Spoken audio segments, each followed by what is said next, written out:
Do you want to wake up feeling like you are stepping into who you are meant to be, into the best possible version of you? What if I told you that the key to your best life, health, and happiness are all around you? You just have to find what works for you. I'm Hope Pedraza, and I believe that there isn't just one way to live a healthy and meaningful life, and that all you need is a little inspiration to make changes that last from the inside out. Each week, I'll be sharing tangible tips and inspirational interviews to help you on your journey. These are the steps to take to improve your life and live with purpose. This is Hopeful and Wholesome. Hey y'all, and welcome to Hopeful and Wholesome. So I'm hopping on to do a quick little solo episode about things you should always have in your pantry. I get this question a lot about, what's your go-to for this, or what things should I always have on hand? People really always want to know that magic food that they need to eat every day, or that thing they always need to have on hand for, quick meal or whatever. And while I don't think there's any one magic food or the one food you should always eat, there are some foods that you really should always have in your pantry to keep around for a quick meal or for quick and easy meal prep or healthy snacks. So I wanted to go through a few of my recommendations so you can stock your pantry with things that will help you for quick and easy meal prep and for healthy foods in a pinch. So first, let's look at some quick cooking staples. Now, these are some go-to foods that should always be in your kitchen for those quick throw together meals that have to be done with little or no preparation. So when you're like, dang it, I got to cook dinner and it's too late to go pick up anything and I need to cook something fast. So we all have busy lives, and with work and kids and families and sports and all the other things you have going on, there are always times where you need to eat, but there's not enough time to cook, or there's very little time to cook. So these things stocked in your kitchen will really help you out in situations like that. So first is something like quick cooking brown rice or a similar grain. And this is a good foundation for any meal. So when you're putting together meals, and especially if we're talking plant-based meals, I kind of break it down to, what's going to be my carb, what's my protein, a little bit of fat, and some veggies. So you want to have kind of the basis of those.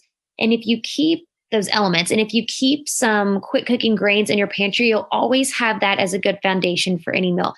Really, anything can be served over rice, right? Anything. And it doesn't have to be rice. It could be, if you're doing grain-free, it could be something else that's similar. It could be quinoa, which is technically not a grain, it's a seed. So it could be something like that too. So not only is this a quick fix, but all of these grains, no matter which one you pick, they're all full of fiber and magnesium and B vitamins. And if you're picking something like quinoa, it's also really high in protein and some other great vitamins as well. So having some quick cooking grains in your pantry are great. Quinoa can literally be cooked in less than 20 minutes. It's like 18 minutes on the stove and it's done. So all of these can be cooked pretty quick.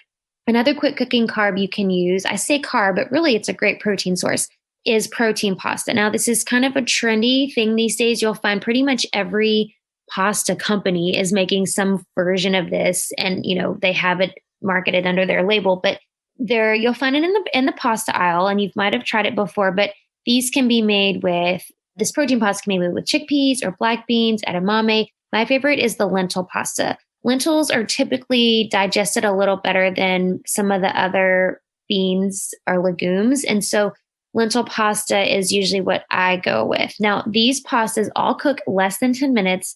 They have really good flavor and texture. So I know sometimes, especially if you're like trying to go the gluten-free route, the gluten-free pastas can be kind of gummy. The texture is just not pasta, right? It just doesn't hit the same. So in my opinion, these protein pastas really do, and especially the lentil pasta. I think sometimes the other bean pastas don't have the same texture as the lentil pasta, but this is what we use at my house. Any pasta dish you'd make with any other regular pasta, I just use that. They come in all kinds of shapes, so really you can incorporate it into any traditional pasta dish. It has less than half the carbs of regular pasta, none of the other processed junk that you're trying to avoid, and it's got a ton of protein. So some of these, especially the lentil, it can have up to, 14 to 20 grams of protein per serving. So, it's as much as any other, animal-based protein, and you're getting it with, I'm using air quotes, your carbs, right? Because normally when you're eating pasta, that would be your carb source, right? So it's a really good way to get in some extra protein, but then also you get to eat your favorite pasta dish. So it's a win-win, right? And it's really quick to cook. Another pantry staple you should always have is canned beans.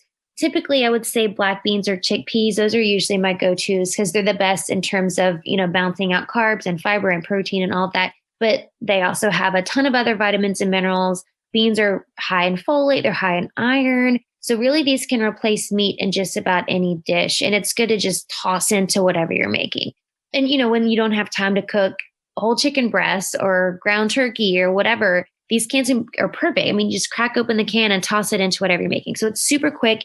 And then not to mention, you're adding in some extra fiber and texture and a bunch of other great vitamins and minerals that you wouldn't necessarily get from animal-based protein, right? So I also want to kind of switching gears here. I also want to look at some other nutritionally dense foods that should always be kept on hand to add to your snacks or your meals. Really, all of these really keep a healthy immune system, healthy digestive system, and just all around healthy body, right? Healthy fats are essential for heart health, for your skin, your nerve, and your brain function.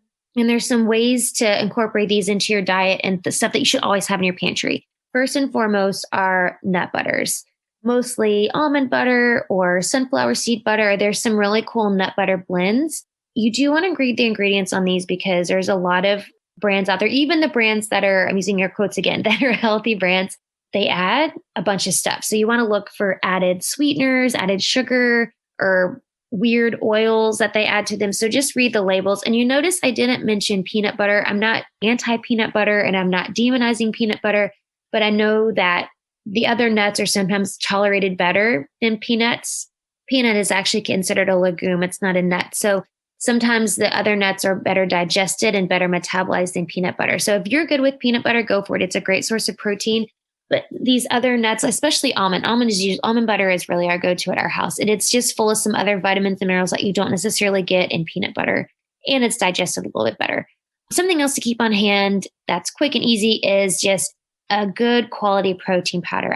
I like to say organic. I know not everybody can find organic, or they do get a little pricey, but my recommendation is to always find a plant-based protein powder rather than going for, the whey-based powder, which whey, if you don't know, whey is a derivative of dairy. And so a lot of times it can cause digestive issues for people like gassiness or just rumbling tummies. And for some people, it can cause even worse things like diarrhea and stuff. So if you've ever tried a protein powder and you're like, this does not sit well, I would go for a plant-based powder to kind of get away from the extra side effects that you might be getting from whey. In any case, find a good quality protein powder that's free of fillers, artificial ingredients, artificial sweeteners. Again, read the ingredients because especially, I will say this, side note here, when you go find a protein powder, I'm not going to lie, the better quality ones, they're going to cost you a little bit more. In my opinion, it's worth buying that because A, you're getting better quality ingredients because, it's a powder, it's already processed. So you want to find as minimal processed as possible when you're looking for protein powders. But then two, you're getting what you pay for, right? So it's going to digest better. It's going to sit better. You're going to get more out of it. So I wouldn't go for the cheap ones. So I'm stepping up my soapbox. That's my spiel on that. But point is, read the ingredients, make sure it doesn't have any weird ingredients in it. You want to get a protein powder that's, it's very straightforward. There's a lot of really great, I actually have a blog about this, about my recommendations. I'll put a link to that in the show notes so you can kind of see my recommendations for that. But there are a lot of great ones out there that add other things too, like greens and digestive enzymes and probiotics. So finding something with those ingredients too is really helpful and just kind of an added benefit to your protein powder. So yeah, keeping a good quality plant-based protein powder in hand. This is something good you can throw in a shaker bottle with some water as a snack when you can't eat a real meal. You can throw it in your smoothie in the morning, but it's great to have on hand to give extra boost of nutrition, some good quality protein, and just something easy to have to, toss in your shaker bottle when you need it. So these are my recommendations. I could make this list a mile long. Of course, there's a bunch of other things that you could have in your pantry on hand, but I think this list I've given you here is a great starting point to really create a nutrition-packed pantry with some really great quick cooking options. So things just to toss in your meals when you're in a pinch. So if you have any questions about any of this, do let me know. And I will see y'all in the next episode. Thanks, guys. Thanks for listening to Hopeful and Wholesome, y'all. If you found value in this week's episode, please subscribe on iTunes or wherever you get your podcasts and leave a review to let me know what you thought. I love to know what you find useful in these episodes so I know how I can provide the most value I can to my listeners. And if you have topics that you want to know more about, I'd love to hear those as well. So shoot me a message on Instagram, Facebook, or LinkedIn. It's at the Hope Pedraza, or visit my website, hopefulandwholesome.com. Thanks, y'all.